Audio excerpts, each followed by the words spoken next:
Irish Media Network. We entertain. We are the Boom, and you're watching Very Last Night.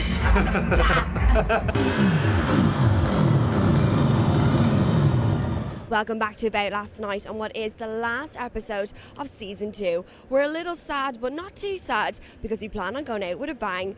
Andrew is up in Belfast where he's chatting to DJ Jasper James, and Soraya it's chatting to Irish duo Le Boom, and we, the Dublin team, are here at the Tree Arena for Gods of Rap, where Soraya is chatting to Lord. Thanks a million, Kellyanne. Joining me is Le Boom, well, one member of Le Boom. How are you doing? I'm great. Yeah? Good to see you. So, I think the last time I saw you was Lecture Picnic 2017. You closed down the Body and Soul stage. Oh, yeah. Or the Body and Soul area. Yeah. And my God, did you just put on a show. But you were only just like together a couple of months. Yeah, maybe. That's mad. I think we weren't even together a year at that stage. Yeah. And that was at about 4 in the morning. Yeah. 4 in the morning, yeah. We were all like, who is this? This is amazing. Yeah. And it just lashed rain the whole, because we actually had an earlier slot at about 9 o'clock maybe. Okay. And then we just wait around and it was just lashing. And actually the band before, so we were thinking like, there's going to be nobody here at all, like, you know. But that was one of those really highlight moments. Like, I'd say so. So you've just dropped your debut EP, All of My Highs. Can you tell us a little bit about this EP? Because you've been doing a lot of travelling and touring, you know. So how do you take time to write and stuff? I think we don't take enough time, to be honest with you. Realistically, we kind of it started out like the whole project kind of started, and before we kind of knew what we were doing, we were kind of just getting booked for gigs, and we were at the stage, like very early on, we were getting booked for like hour shows where we only had maybe half an hour of material, so we were literally like in rehearsals trying to bang out tunes. So there was that kind of thing of like, do we stop the gigs and then try and take a bit of time away to kind of write, or do we just keep going? And it's very hard to stop once you get going, you know? Of course, the momentum, you want to keep it going. So I guess like we still haven't really stopped, to be honest. Like we did it in January of this year. We kind of took about maybe 3-4 weeks off, and we were like, okay, let's just bang out a few tracks and then just kind of put a collection of songs together, get it out there. I think now the next kind of stage is possibly what we're really excited about, really just kind of stopping everything, shouldn't, you know, closing ourselves away and just kind of and really banging out something that's, you know, that we feel is kind of a bit more kind of considered and like less rushed. You know? Not to say that, I mean, we're proud of what we did, you know, but I mean, of course, it kind of has felt like we just kept kind of gigging, which has been amazing. I mean, it's just a great campaign. Of course. Well, we've also done a collaboration with AMAC, Dancing Bug. Brilliant tune. You've gotten some great praise about it. A lot from 2FM as well. And I read a tweet there. Somebody said like, Le Boom should write the next Eurovision. So I think it doesn't get much better than that, really, you know. But I think it's been good. Like, I mean, Aoife herself. How did that collaboration come about? So we were playing The Great Escape last year in Brighton, and Aoife was playing as well. So we just kind of met her and we went on the lash with her one night. And we were like, you know, really liking music. She was like the same. We were like, let's just get together and write tunes. So we did it actually ages ago, and then kind of we're sitting on it for ages, not really sure what to do with it. And then we're just like, let's slash on an EP. And it's done great. Yeah, it's been great. You know, it's great. I mean, to be honest with you, Aoife's so good. Yeah, her vocals and her whole energy, she's got us doing things we never do. Like when we were dancing in that video, she's just like. I think that is. It's nice when two artists come together and they bring out something a little bit different. Yeah, I guess that's it. It's definitely taken us out of our comfort zone, and then. Yeah, it's been great, and then she's coming into live shows with us as well, which is just kind of, it's weird because our live shows are very much, you know, about me and Amy, you know, and then to have another person, we were kind of like, how's this going to work? But it's actually been great, you know, and it's good. Brilliant. So some more collaborations on the way then, huh? Yeah, loads more, yeah. So 909 managed you guys. How did that come right for you guys? He's with us about over a year now, maybe a year and a half. And I think that just came about, well, like, we've both been like fans of 909 as a site, like, and as, you know, as a DJ and all those things for ages. And I think he's kind of, I mean, I don't know, I guess he's just kind of shaped both our musical, you know, tastes as well, just from watching the site and all of that. So then, I guess when he started taking an interest in what we were doing, it was like, we were really flattered at the beginning, you know, obviously, because he was just someone we really looked up to, you know. And then, I suppose we got chatting to him more and more, and he was really helpful and really kind of wanted to push us. And then, I don't know, it kind of just happened very organically. Like, there was no real, I think it was, I mean, one night we probably said, okay, let's formalise this, actually, do you want to be our manager, you know? But I think it was kind of happening very kind of gradually, and he was just like looking after us so much and took us under his wing. Mentoring, Yeah, totally. Like, and we were so like new to it all, and it was just like he was just really looking out for us. So it was just great to have him on our side from day one. And yeah, it's been great. Yeah. It's nice to see though in the music industry. I see a lot of artists in Ireland. They like to work and help out with one another. What do you think? Totally. I mean, I think the industry is incredible for that. I mean, you can just call up anybody and they'll help you out. You know, I think everybody's so generous with their time, their knowledge, and all that. And like we're all just figuring it out. Like I mean, it's not to say that. I mean, most people don't know. I mean, how to do it. You know, we're all just kind of guessing and muddling along. You know, but I think everybody does help us. It's great. It's good. It's good. So you're going to be hitting up a lot of festivals this summer. Where will you be? Where can we catch you? We want to bet a little bit. Yeah, loads. Like we're doing loads of Irish ones. We're in the UK this weekend, Portsmouth or Southampton, and then we're flying back for Life down on Sunday, and then we've a load of them. I actually don't know them off the top of my head, but like there's a load of Irish ones and UK ones as well. Brilliant.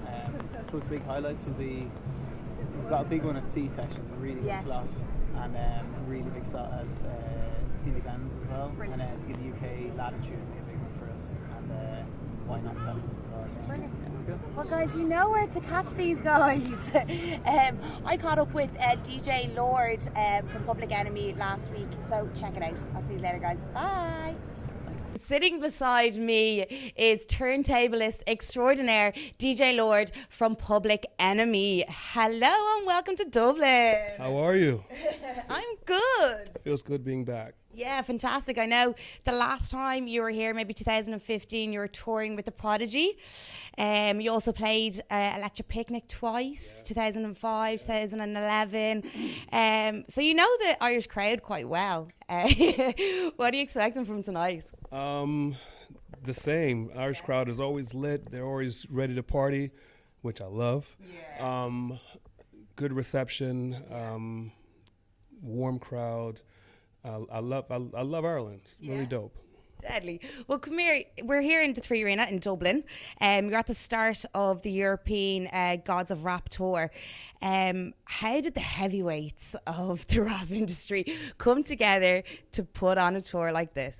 The heavyweights got together. It was a necessary move to show the world that the golden era, hip-hop still making noise. We're still kicking up dust.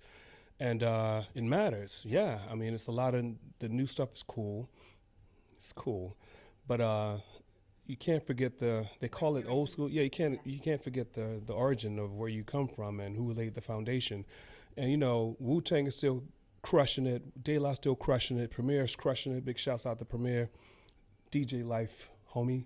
And of course, PE is still crushing it, you know, with Public Enemy Radio, with Jahi, Chuck D, the S1Ws, myself. It's basically a slimmed down version of Public Enemy, more DJ curated version, you know, just beats, rhymes, cuts, and raw to the bone.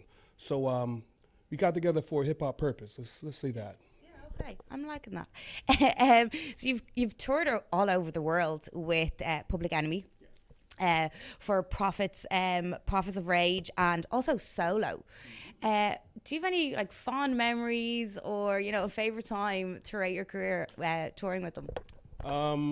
Well, shit. Last time I was here solo, I missed my flight. Thank you, Dublin. Partying, way too much tequila. They're like, drink this. Oh, wait for tonight. Oh my God, it's gonna be part 2. So I gotta call ahead with the airlines. But I missed my flight, and it was just because, number one, I was wrecked. Yeah. Number 2, I met some really cool friends, and they took me like from spot to spot to spot, and it was great. It was like hanging with the people, and it wasn't like a bodyguard situation. I was just hanging out, and I was okay. No one's trying to rob me or anything, so.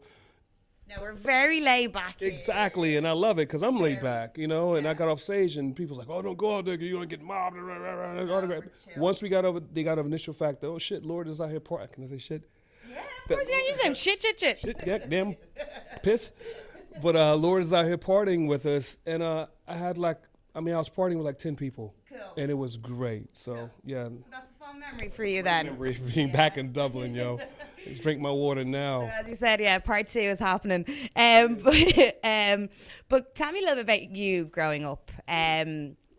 Where did you learn your talent, the scratch and the turntables. How did that form for you? Like, who gave you the guidance to kind of keep going that way? Initially, it was my cousin Bernard out of Philadelphia, and I'm from Savannah, Georgia, and we would go to the family reunions, and my cousin had a set in his room, and I would always sneak in and get on this set and try to, emulate what I saw in Grandmaster Flash and Jam Master Jay and Jazzy Jeff, Cash Money, the list goes on. Of course, he comes in and punches me out every time as a little kid. So that was my first influence, that was my first hands-on with turntables. And I got home, I had to have turntables, but my mom couldn't afford 1200s, of course. Pardon me. Raspy, tour-like voice. So I was doing everything from cutting grass to selling cans and bottles, odd jobs to get a turntable. And I finally got one. I got a Marantz something and a Sanya. I had one turntable first, and I had like a BSR plastic turntable. So that was my first setup. And even before that, I was the little kid reaching in my aunt's, you remember the TV with the turntable inside, the wooden thing, and it lifts up and there's a turntable in that. That was my first really volume knob. That was my first set. But as far as me, Who were you playing to? Anyone that would listen. My nieces, my nephews, anybody's like, come check this out. Just anything. Did it just feel really natural to you? It did, and once I saw the video, Herbie Hancock Rocket. Big shouts out to Grand Mixer DST. Once I saw that, it's like, that's what I want to do, and it was just full on from there. Okay. Yeah, you remember Rocket? Yes. Come here. If like any other aspiring DJs or a scratch artist, or what would be your one bit of advice to them? Practice. And more practice. When you think you got it, practice some more. Learn the craft. Learn your craft. Pay homage to those who came before you. And go practice some more. Take your ass and practice. After you finish, you practice again. Yeah. Nice. That it doesn't. But we know that we have an after party. You're going to be at Pygmalion tonight for round 2 of Missing the Flies.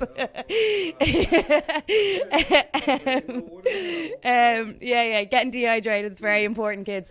But what do you prefer, playing intimate gigs, or do you prefer playing the larger gigs? Or does it matter to you? It matters. Personally, I like the intimate gigs. I can reach out and touch someone's forehead, throw someone a shirt or something. Yeah. The arenas and everything is cool, when you play for like a sea of people.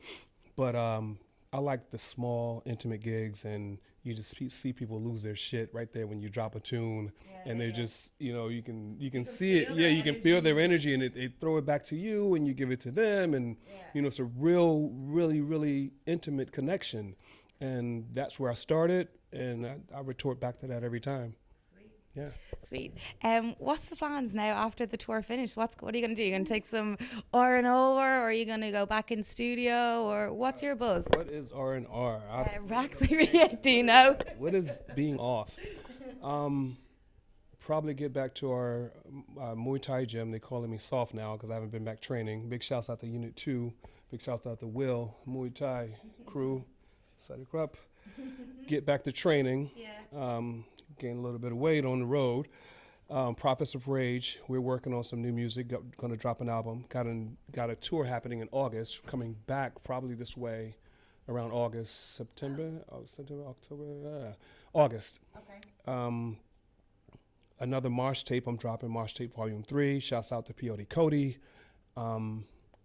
So there's no R&R happening in there. It's really, really, really nonstop. Yeah. It's nonstop for me, and that's the start of everything. And there's practice between there, and there's other stuff happening with Chuck, and then there's also Public Enemy Radio again, and they're already talking about Gods of Rap part 2. It's non-stop. Trust me when I say it's non-stop. Yeah. Brilliant. Come here, I wish you all the best, and thank you so much for taking the time to chat to me. We will see you in the future, hopefully, or maybe later on tonight. Yeah. So I'm going to hand it over to our Belfast boy, Andrew. I'll see you later, guys. Bye. I'm here with Jasper James tonight, who's playing with Peggy Goo at Shine Belfast. Thank you very much for joining me, Jasper. Really appreciate it. No worries, thanks for having us. So I want to take it, like, you're one of the most recognisable names now on any festival, any night that comes up. I actually remember Scream putting out a tweet like years ago saying, like, this guy Jasper James, keep an eye on it because you're going to start seeing the name everywhere. And now, like, you've just completely blown up. So, like, I want to take it back though to Mitchell Street. Like, that's where you lived in Glasgow. Yeah. That flat became I don't know if it was just the flat or if it was the street, but became synonymous with many great parties going on in Glasgow at the time.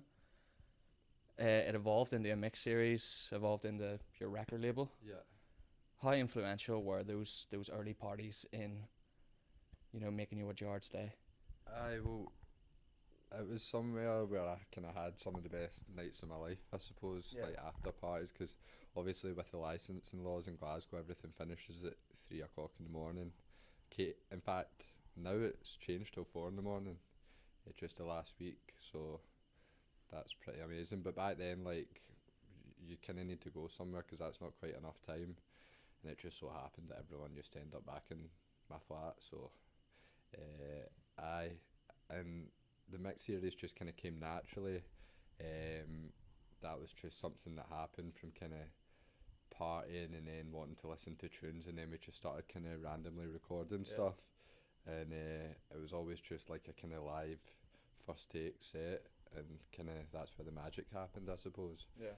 And a record label was something I always kind of wanted to do, so it was just a kind of continuation of what came naturally after the mix series and whatever. I was like, it felt like the right time to start releasing some records because I was sitting on some music from some talented producers, and yeah, it just felt right to start a label, I suppose. And Mitchell Street was a name that could resonate throughout. So yeah.